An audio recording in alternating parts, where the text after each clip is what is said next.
Internet? I am Jacob. And I'm Jared, and today we're talking about Z, the best character in Dragon Ball Z.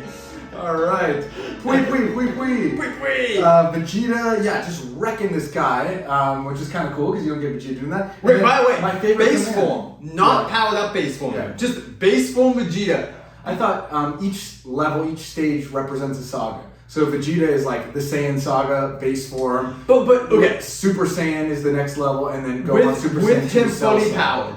But he's as powerful as what? Base Frieza? Not even like the final form. Again, I'm not a power level guy, but I would say he's representing the Saiyan arc. But I am saying this. But with everyone, just so you know, I don't think Pui by himself is as powerful as Frieza at that point. I'm saying with the evil upgrade, which is a lot. It's a pretty big power. Or maybe he's like as powerful as probably as powerful as like what? Vegeta and Namek Saga or something. Gosh, that's kind of weak. I don't know. Maybe, but it's not that. I mean, stronger than Spopovich. You can wipe the floor with Spopovich. Yeah, clearly. So Spopovich looks like it's exponential. Spopovich looks as strong as like what? Probably like a Cyberman, somewhere around there. Not even, Yakon is like Super Saiyan Frieza level, and then Deborah is Cell level Super Saiyan 2. Like it's like kind of you get exponential through the sagas. Yeah, and Vegeta's destroying him, and then you get my favorite. Papa! This little like Italian command that he does. Yeah. Do you know, is that the only curse he does? I don't think he does many others. Maybe he does one with Boo. I think that's the main one. Papa!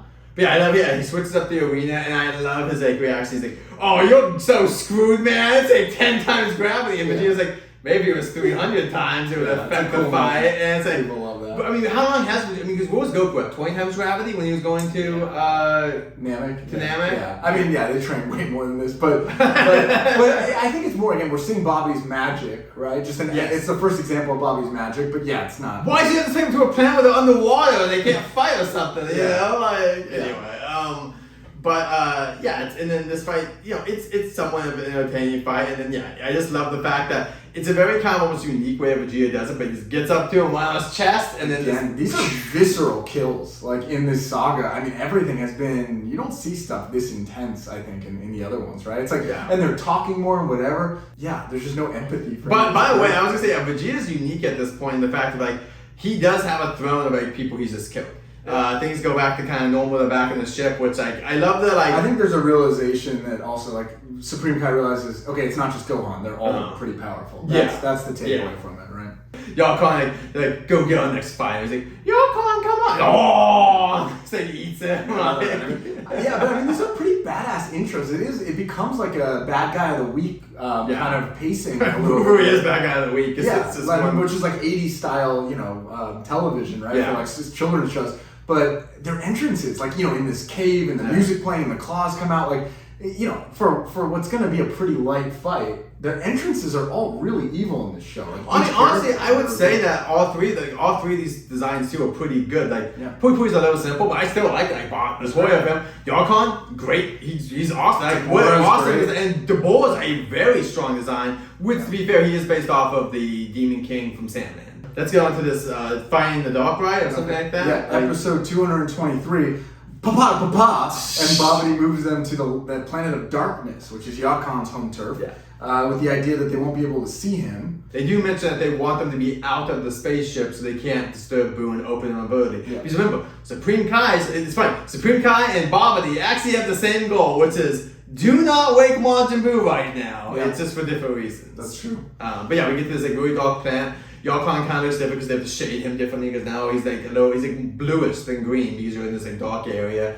And I love him taunting in the dark and stuff, and then Goku being like, "Well, I'll just go Super Saiyan." And then that's cool, like a candle in the darkness. Like that's a cool technique of it. And then we hear a Babidi, kind of measuring him that Goku has 3 kilis of energy. So this is like the power scalers basically got a Rosetta Stone where they could translate like power levels from one thing to Achilles and try to do the math. And not a fan of that. It's a fun fight. Yakon's mainly using almost like his claws. Like he's really not even fighting the same way that a lot of other fighters are. He's really just trying to scratch Goku. I mean, these things are huge. And guys, I'll be honest, when I was younger, I always used to not think claws were that scary. I really did. Someone with just a cat with a cat has like 3-inch nails maybe. Yeah, something like this would just cut you in half. Like it is one of those things where when you're younger, you're like, what could a what could it really do? Yeah, no, talents and stuff, not fun. Like, they really can't screw you up. So, like, if this hit Goku, it could really seriously damage him, even as... But you know what else is not fun? What's up? Swallowing Super Saiyan. That does not go down well, right? Well, it did at the beginning. He's, like, pretty happy, and then we get the...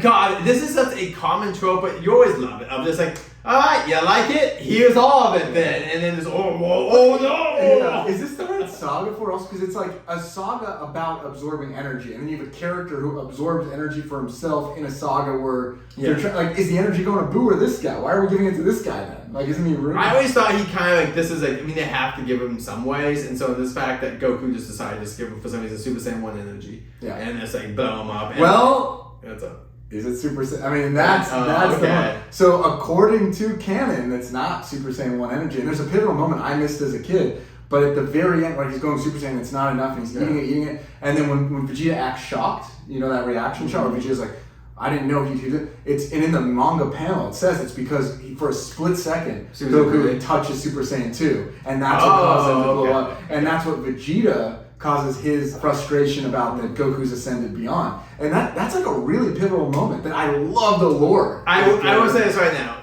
Vegeta, maybe I'm wrong, actually, maybe I could be wrong. Do you think before Vegeta gets his power boost coming up, he can't go Super Saiyan 2 then? I think he can. Okay, that's what I would think. It's been too many years. I'm sorry, if Trunks and Goten can just go Super Saiyan, my God, Vegeta can't after 10 years of training. It's more debatable, but I think it's revealing that, like, okay, Goku didn't slack off. Like, maybe they're at the same level. It creates the rivalry again. Oh, Vegeta. Why would Goku? And just the fact that he hit it a little bit, which I think is what really set him off, is that, like, he's not even fully powering up. He's just, like... Right, it's kind of like it's a flare. It's like he's doing a little triple axel just to show, and I think that's what infuriates Vegeta. That Supreme Kai is now petrified for the first time. He was kind of like shocked. He's truly petrified by what he saw there. And there's just something ominously easy about the way they're beating all these enemies, right? Yeah. And that's where we're going with this, right? But it's not like the World Tournament where Krillin beat this, what was the guy that... It's not like that. Like, things have gotten to a point where it's easy, but something's wrong about how easy it is now. And so that's kind of cool. Okay, so we're going to the last episode, and I want to give you guys some notes. We did not talk about it, and I'm totally fine about this. The last, 3 or 4 episodes, the World Tournament has been a mess. They're just yelling at people, they're getting... The tournament fighters being fed and stuff behind the scenes.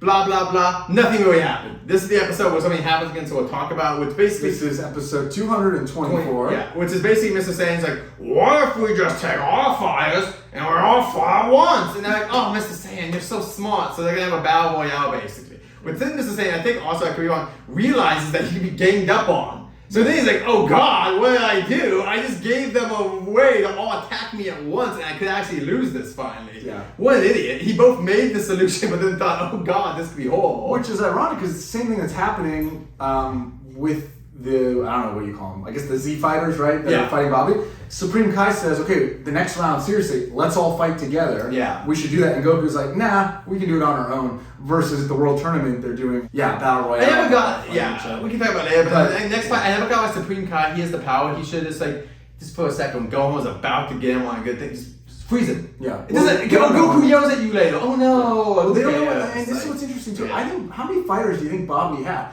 Because I don't actually think it was Yak Khan was the second strongest. I think there were tons of Yak Khan, tons of other enemies, and then just the ease at which it's happening. They have mushroom head guys that generic villains. Yeah, but I think there was more. Okay, but I like the idea that they're all right, DEFCON 2. Get Deborah out there. Forget everybody else. We got to kill at least one of them. And then Deborah goes into his filler meditation room. So he goes there, and then Hercule has a cool idea for the filler. Hercule's like, oh, I have an idea for filler. Let's have a battle royale. And I like this Jula guy or whatever his name is. This blonde dude who's he made it to the. I think that he made it to the championship. They said last year, and. He basically is hitting on 18. It's you and I can beat Satan together, and we can also go on a date. And she's like, no, get lost, basically. And so he gets insulted, and then Killer, the other guy's like, oh man, we're gonna take my mask. We're gonna take on Mr. Satan. Come on. And then my mask is like, no, we're taking on 18 because she's the real threat. And so since both of those guys are pissed, you have this hilarious moment where Jewel comes out of attack. 18 just kicks him out, and then Mighty Mask just knocks out this killer dude in 1 second, very comedic, and then instantly Mighty Mask attacks 18 because he knows, which I love that Mr. Say's like, oh no, it's coming for me, and then they go out and just start fighting each other. Like, it's very like, you know what? As a kid, I've said this before, but Mr. Say as a character, as a kid, I just never cared for it. Yeah. What a waste of a character. As an adult, what are your favorite characters? Because it's so realistic if that's you in these situations. And that, like, he's just fun. And that, honestly, as an adult, it's kind of nice to have some of these moments of humor. And I like his humor versus some other characters who...